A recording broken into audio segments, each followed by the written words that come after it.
And so again, Lamont, I just want to say thank you, bro, for joining me here on the Prison to Promise podcast and sharing your story with me and all of our listeners, man. So Thank you for having me. Thank you. absolutely, man. So just to kick it off, bro, for the interest of time, I'm going to ask you if you could perhaps tell the listeners a little bit about yourself, your background, perhaps where you're from, maybe what life was like growing up, and how much time you spent behind the wall. Okay, cool. Well, my name is Lamont. Last name is Joe, from Winston-Salem, North Carolina. Um, Born in 77, so I'm 45 years old. I actually turned 45 in April. Congratulations. Thank you. So far as I can remember, my parents were together. I remember, an event happened and they split up. For me, I think that's when they both sort of kind of went into their stage of addiction and things like that.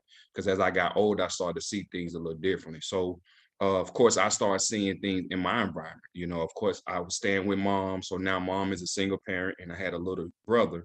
She was with her addiction. So we had to kind of find places to stay. You know what I'm saying? Dad was out doing his thing. Mom wasn't there, had to live with various family members, so while I seen was what was in my environment. So as I got older in those teenage years, I couldn't wait for my opportunity to be a product of my environment. Like I wanted that. I sought that out.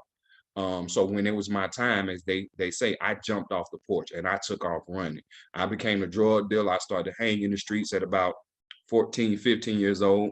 One thing that I will say that will lead to the end of my story is that, I still I think I had like some common sense, some knowledge, you know what I mean? So I stayed in school. And honestly, back then, I wasn't eating at home, I wasn't getting attention at home. So when I would go to school, I could get that attention. Of course, they're gonna feed you at school. So I look forward to going to school. And when I would see that I would get attention in school, like of course, I want attention. So if I answer the question right, I would see the girls giggle us. So hey, that motivated me. So I look forward to going to school. Even though I sold drugs or hung in the street, I wanted to go to school. And I was seeing right. And I was seeing that, I was smart, like I wasn't dumb, like the work wasn't hard. So anyway, I did that. I kind of went through my little battles. I still was able to graduate from high school. I was supposed to come out in 95. I got into some trouble trying to smoke weed at a football game and got kicked out. And I wanted to, I could have graduated from an alternative school that year, but I said, nah, I want to go back, and graduate from a regular public school. So I went back the following year, graduated. By this time I was full-fledged in the streets, but so when I graduated, I went to the streets. That's when I started to go through all those typical things. I got shot 3 times in my leg. Wow. Went through different things. Then that's when I also started to catch charges. I caught my first selling drug charge in 1999. I got that, man, and back then, because I was still blinded or misguided by the streets, I felt that going to jail, and honestly, in my neighborhood, you got street cred. I went to jail. I knew everybody. Most of the people was locked up, cousins, homeboys. So when I went to jail that first time in prison, man, it was fun. We was in there joking, da da da da, whoop, whoop, whoop. So when I came home, I didn't take that serious. Went back to it. Kept selling drugs. Got another charge. Long story short, I ended up getting 4 felony charges, different separate charges. So of course, that third one, I thought it was going to be the 3 strikes, the habitual, but I got the 4th one. So when I came home from that 4th bid, and you asked about the total, so mine wasn't, I think that first prison sentence was 8 months. My second one, I took the trial, so I ended up losing. So they only sentenced me to like 3 years. And then this last charge, my last charge, which I came home in 2006, was 11 months as well. So I guess I want to say almost close to maybe 5 years total, something like that. So when I didn't get the habitual felon charge, I said, hey, Lamont, you got to be careful, because if not, you get in trouble again and get 5 different, they probably really going to give it to you. They're going to lose you up in there. Yeah. And I was also like, well, I thought to myself, I said, well, Lamont, if you do the habitual felon, they're going to give you 5, 6, 7, 8, 9, 10 years or whatever. Lamont, what if you done something positive? Where would you be in 5, 6, 7, 8, 9, 10 years or whatever? Hmm. So I thought about it. So at this time, I was still sort of doing my thing in the streets. A guy that was selling, I was selling weight too. He had got his refund check. So he came to me, he wanted to buy like an ounce. So I'm like, man, where you get all this money from? I got my refund check from school. Like, you know, you go to school, they'll give you money. I was like, okay. I said, what you in school for? He was like, human services. I was like, I never really heard of that. What can you do with that? He's like, you know, you could be a counselor, drug counselor, whatever. And if you got a background, you know, it won't count against you or whatever. So I was like, Right. okay, that's interesting. You know, Yeah. I didn't do nothing with it that year. I kept thinking about it. The following year, I said, okay, Lamont, you keep trying to sell these drugs to be slick. They're going to catch you. So I said, okay, let me go up to the community college and see what this program about. Yeah. Yeah.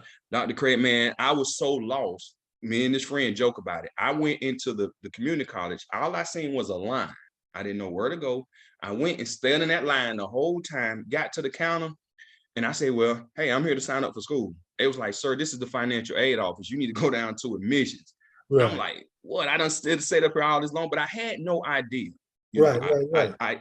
I don't want to misguide people, say, hey, I knew I wanted to be a counselor, none of that. Mm-hmm. Did that, I got enrolled. That same desire to be wanted to be acknowledged or whatever. When I was in high school, it came back when I went to the community college, because when I got into those classes, I was just in there. Again, I had no vision. I just knew I didn't want to go back to prison, and Yeah. I liked the attention that I got in school. Yeah. I knew that I was smart. They asked questions just like in high school. I'm raising my hand, I'm answering.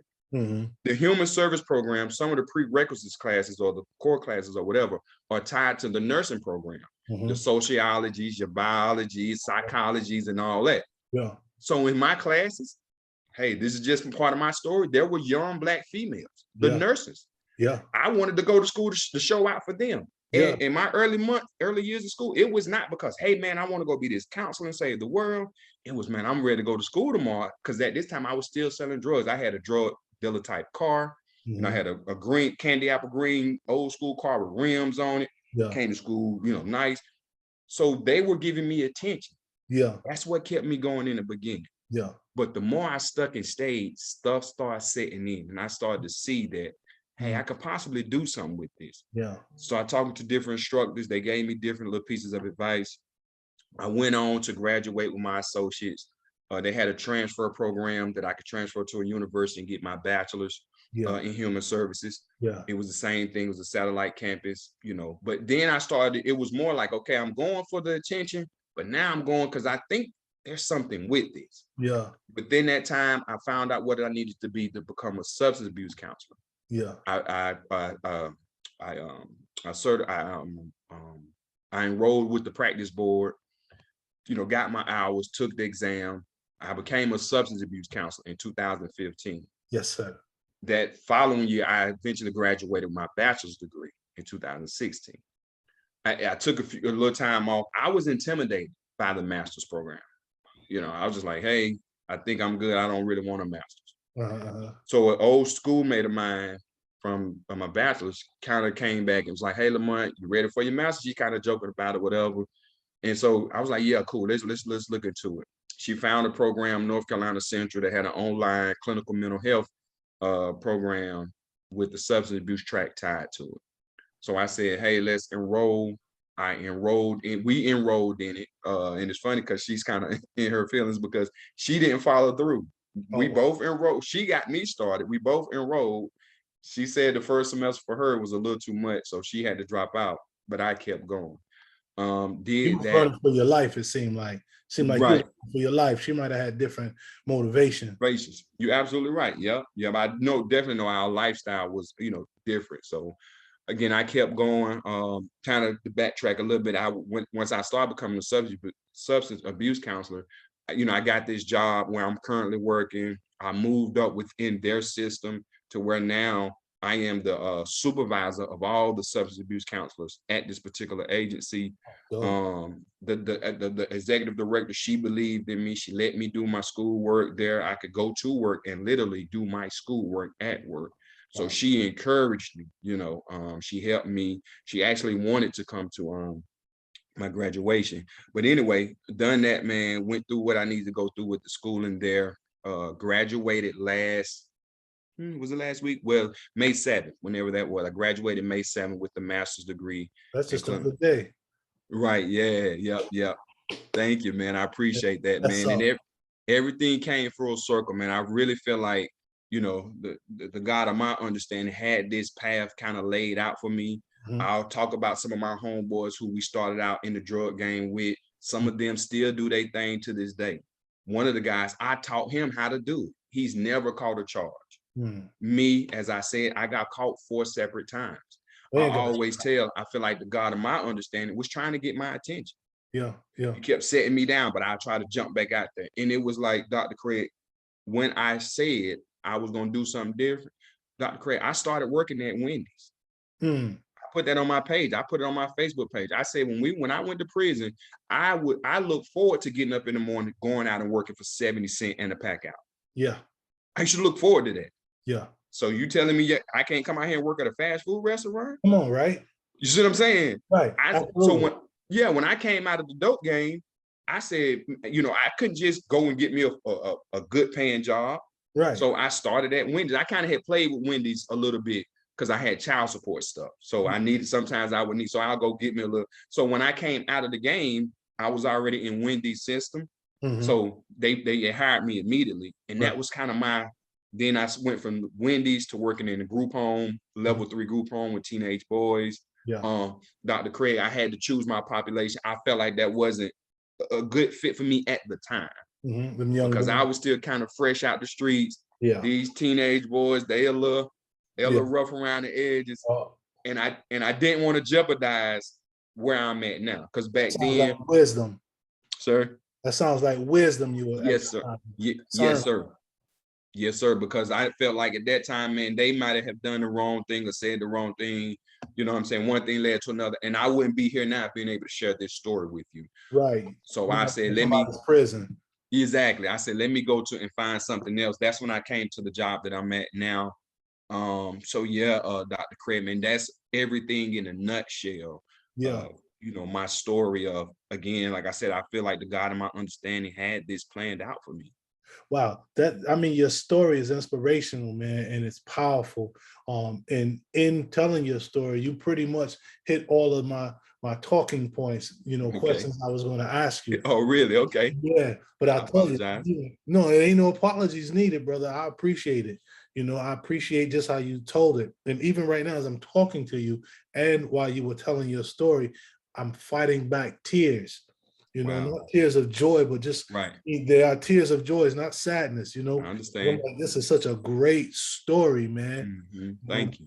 One of the things that stand out to me is when you talked about how one of your customers pretty much planted the first seed about college. And it took a minute, but eventually that seed took root and you found yourself in college. And then another thing that stood out to me is how, you talked about when you first went down there, you didn't know, you just stood in line, and what I find, because I used to work with first generation college students, thing is a lot of us, we don't have anybody that has given us examples of what it's like to go to college or what to expect, But when we hungry, like you just illustrated, you was hungry, you needed something, you wanted something different. Come hell or high water, you was going to get it. Because somebody else probably would have just said, man, I've been in this line all day, all this time, I'm done. Maybe I'll come back tomorrow. Let me go this pie or whatever. Right. So beautiful, man. Beautiful. Yes, sir. I'm inspired by listening to you, man.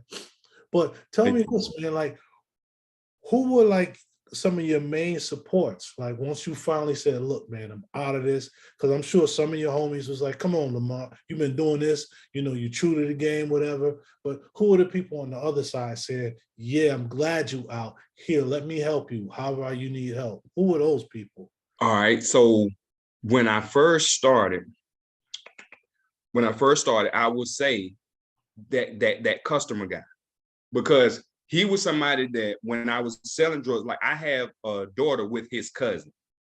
So he had stopped smoking crack and he had started doing the right thing. So even though he was, like I said, he was buying weight, he was buying stuff, and then he was going out selling crack. So when I started the school, I was like, hey man, I went to school. He was like, oh really? And he was kind of telling me, like, the first semester or two, we were sort of in there together. Then so initially he was that support. Of course, my mom, my parents, they were there, egging me on. A female that I had went to high school with, when I told you I graduated, I went to the streets. She went to law school. She became an attorney. So I'm kind of putting my stuff on Facebook. We inboxed one day. Me and her end up getting together. With her being an attorney, her being established. Let me sort of go back to that Wendy story. I can't say that I done that just by my regular everyday living. I was with her when I started working at Wendy's.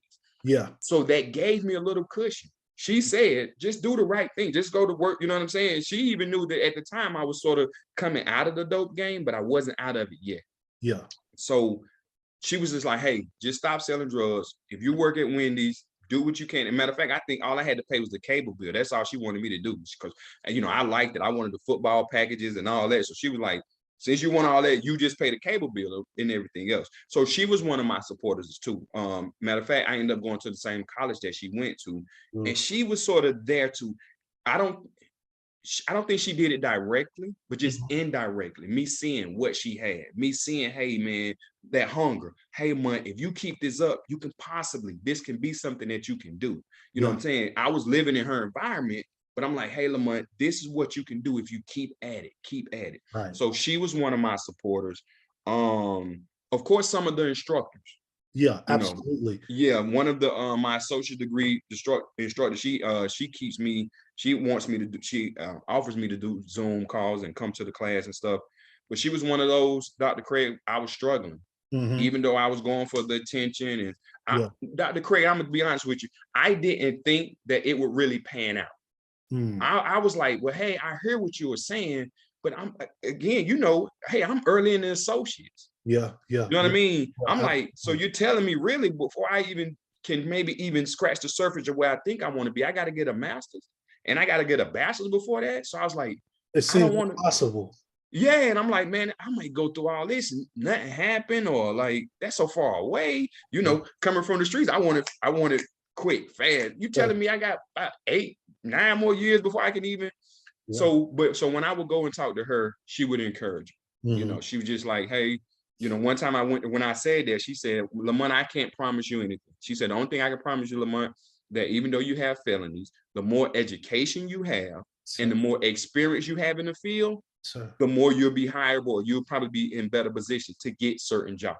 Absolutely. She said, that's what I can tell you. I have to, sympathize with you having a felony, but I can't sugarcoat it and just say, oh, pray or go do, what I mean? It's going to work out. She said, what I can tell you, if you do those 2 things, and once you get there and you try to start applying, if you got experience and you have the education for it, the licensure, whatever, you can keep your foot in the door. So she was one of my supporters. Especially when I got to my master's degree, with this university, there are a few of those there because it was HBCU. So all of them, it was my advisor.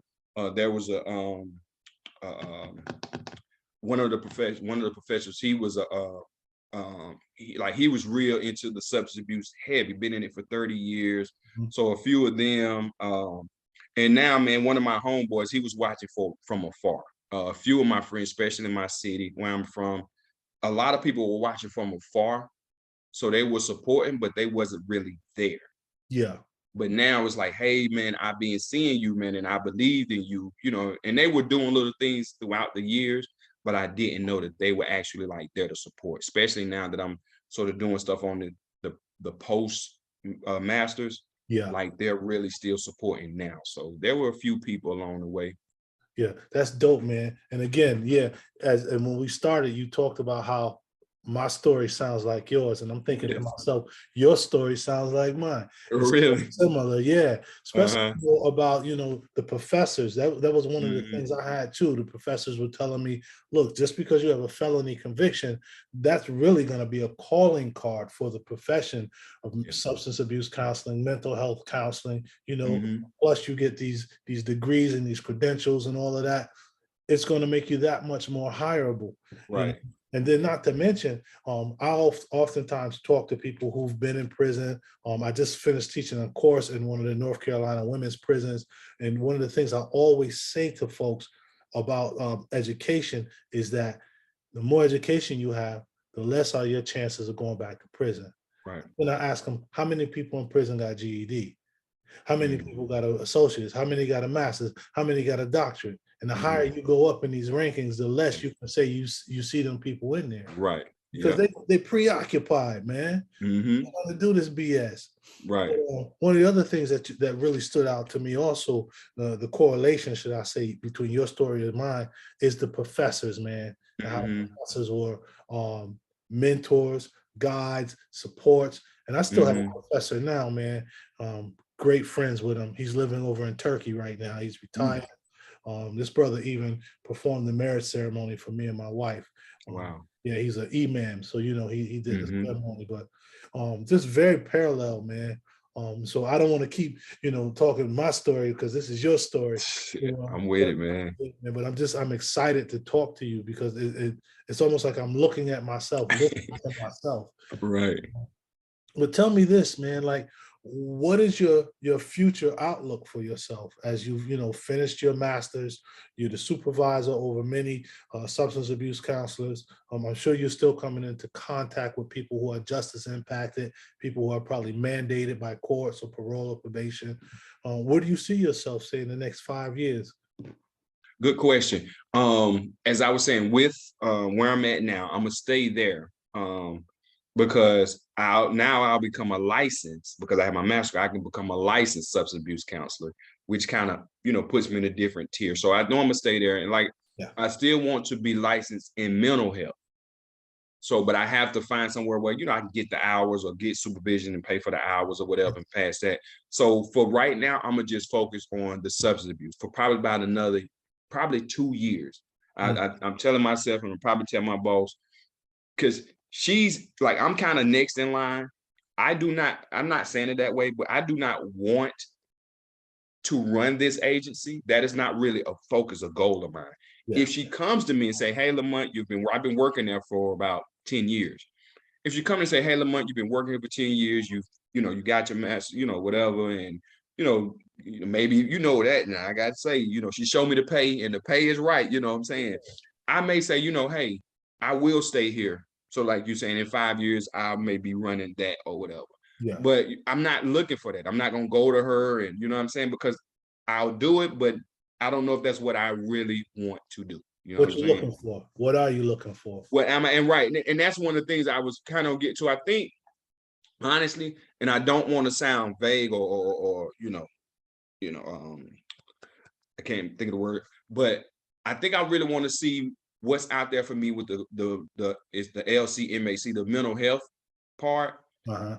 before I make a decision and say this is what I want. All I know now is substance abuse. Yeah. That's all I know. Yeah. And now I'm gonna be licensed in substance abuse. Yeah. So, like I was saying, if I take this job, now I'm gonna be kind of in the substance abuse field, for You whatever. limited, So I yeah. kind of wouldn't mind getting licensed in the mental health, Mhm. maybe getting a little job experience with that before I can really make a decision and say, hey, Yes, I sir. want to do mental health, or, and I know they comorbid, like they go together at times, Parallel. but Yeah. exactly right. So I want to see, get a little bit experience with that, with mental health, and Mhm. then make a decision of which one I would like to go into.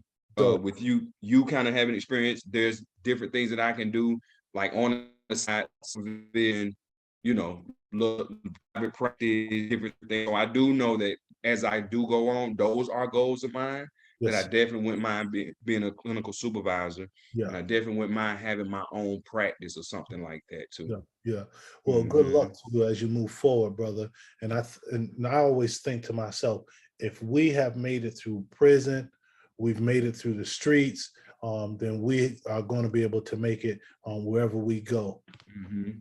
And so one last thing I want to ask as we close, man, because I'm running out Okay. of time on this limited Zoom call. Um, Gotcha. but what is some advice or wisdom you would share with someone, a younger man or a young boy, or somebody who has been in your shoes? As I alluded to earlier, it's the patience. It's the patience.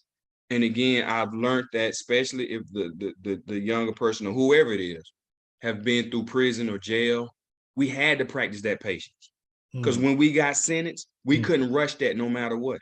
mhm, We had to, when they lay us down, we mhm. had to lay it down. Yes, sir. They couldn't like you give me those years and I say, well, no, I don't want to do, 3 years. I want to do 1 year. Yeah, No, I had to have that patience and I had to learn a routine or whatever yeah. and do my 3 years. Uh-huh.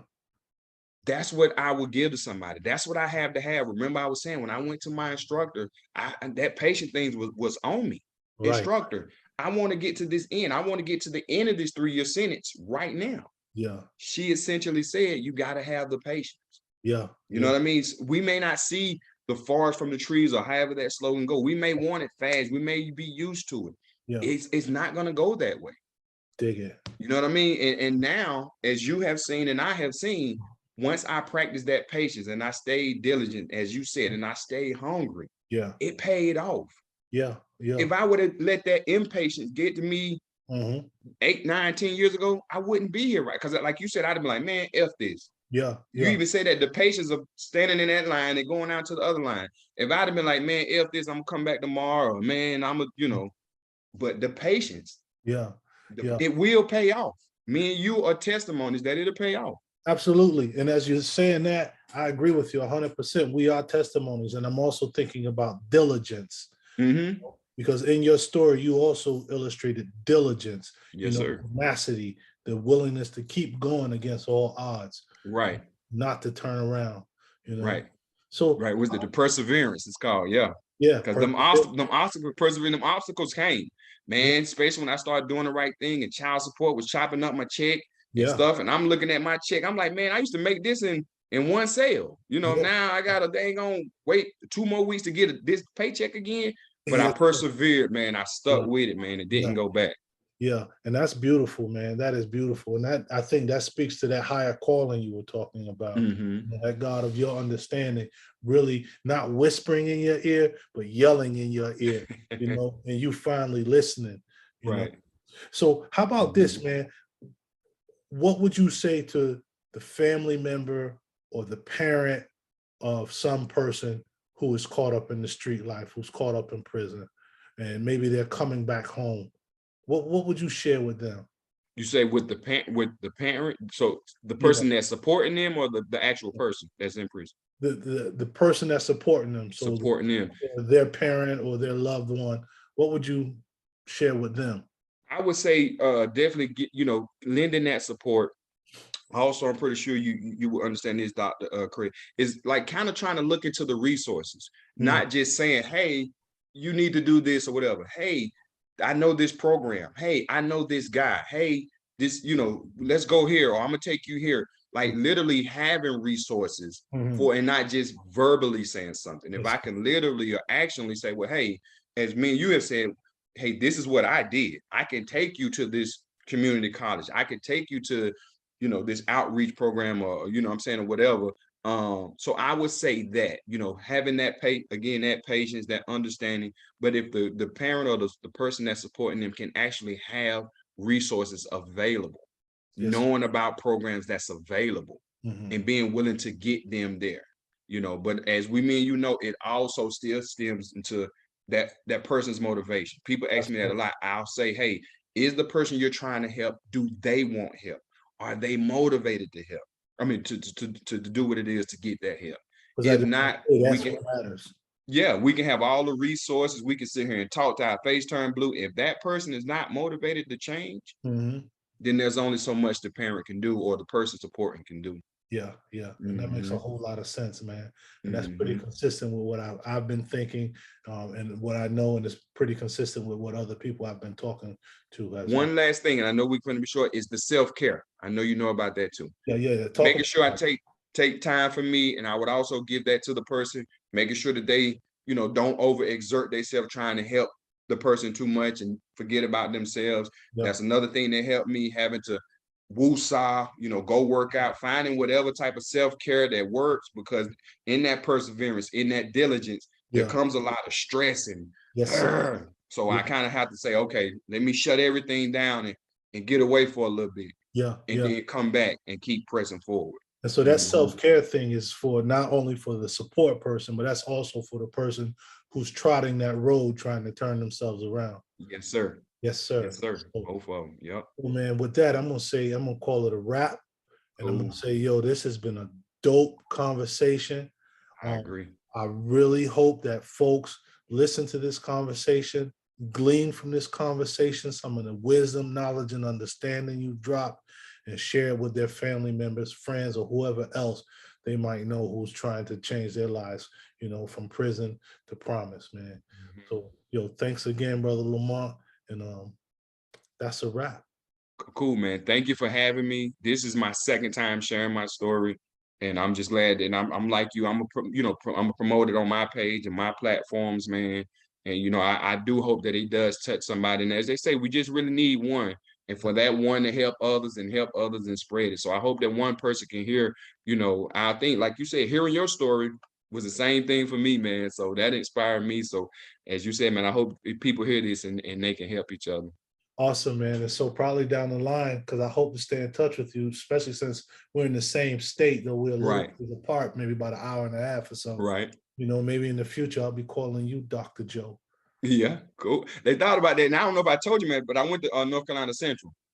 No, you didn't tell me, man. Yeah, that's when I was up in Raleigh. I came up there, actually left from the airport, came up there to graduate, left from Raleigh Airport and all that good stuff. Yeah. Okay, dope, man. Dope, dope.